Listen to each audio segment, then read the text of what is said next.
নমস্কার, কেমন আছেন সবাই? সৌভাগ্য প্রাপ্তি চ্যানেলে আপনাদের সকলকে আরও একবার অনেক অনেক স্বাগত।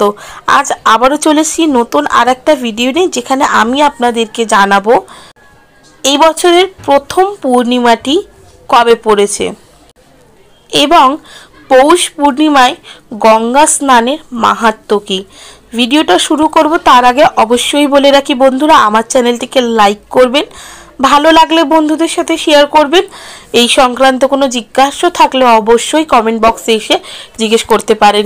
সাবস্ক্রাইব করে বেল বাটনটা প্রেস করে রাখবেন, যাতে আমি যখনই নতুন কোনো ভিডিও দিই না কেন সেটা সরাসরি আপনার কাছে পৌঁছে যায়। তাই চলুন বন্ধুরা ভিডিওটা শুরু করি। এক বছরে 12টি পূর্ণিমা থাকে। সবে শুরু হয়েছে 2024 সাল। বাংলা ক্যালেন্ডার অনুসারে চলছে পৌষ মাস। বাংলা পঞ্জিকা মতে মকর সংক্রান্তির পরের দিন থেকেই শুরু হয় মাঘ মাস। তবে বৈদিক পঞ্জিকা অনুসারে এই বছরের প্রথম পূর্ণিমার পর দিন থেকেই শুরু হবে মাঘ মাস। একটা মাসের দুটি পক্ষ থাকে, শুক্লপক্ষ এবং কৃষ্ণপক্ষ। পৌষ মাসে শুক্লপক্ষের শেষ দিন পৌষ পূর্ণিমা নামে পরিচিতি। শাস্ত্র অনুসারে পৌষ পূর্ণিমায় মোক্ষ লাভ করার জন্য উপযুক্ত একটা পূর্ণিমা এবং দিন। এই দিন পূজা অর্চনা করলে ও গঙ্গা স্নান করলে পুণ্য লাভ হয়। পৌষ পূর্ণিমায় জপ তপ করলে মা লক্ষ্মীর কৃপা লাভ করা সম্ভব হয়। এই বছরে প্রথম পূর্ণিমা পালিত হবে আগামী 25শে জানুয়ারি 2024 বৃহস্পতিবার। এই দিন পৌষ পূর্ণিমা নামে পরিচিত।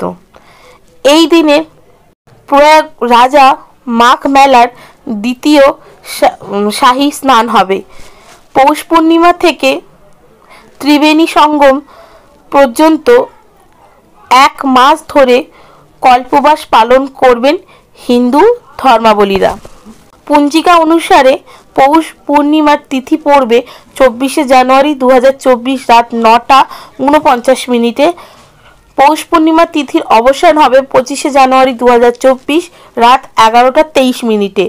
পৌষ পূর্ণিমায় অনেক হিন্দু গৃহেই সত্যনারায়ণের ব্রত কথা পাঠ করা হয়। স্নান দান করার মুহূর্ত হচ্ছে 25শে জানুয়ারি 2024 সকাল 5:26 থেকে 25শে জানুয়ারি 2024 সকাল 6:20 পর্যন্ত। সত্যনারায়ণ পুজো করার সময়টি হচ্ছে 2025-এর অর্থাৎ 2024-এ 25শে জানুয়ারি সকাল 11:13 থেকে 25শে জানুয়ারি 2024 রাত 12:33 পর্যন্ত।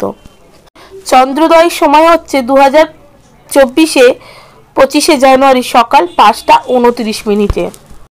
পৌষ মাসে সূর্য দেবতা ও চন্দ্র দেবতার আরাধনা করা হয়ে থাকে।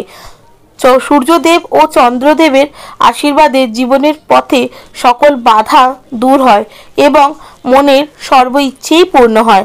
প্রচলিত বিশ্বাস অনুসারে পৌষ পূর্ণিমায় মা লক্ষ্মীর আরাধনা করলে সুখ, সম্পদ ও সমৃদ্ধি লাভ করা সম্ভব হয়। আগামী পৌষ পূর্ণিমায় লক্ষ্মীনারায়ণ ও মহাদেবের আরাধনা করলে আপনারা কিন্তু সুখ, সমৃদ্ধি ও সম্পদ লাভ করতে পারেন। শাস্ত্র অনুসারে পৌষ পূর্ণিমায় গঙ্গা স্নান করা অত্যন্ত শুভ।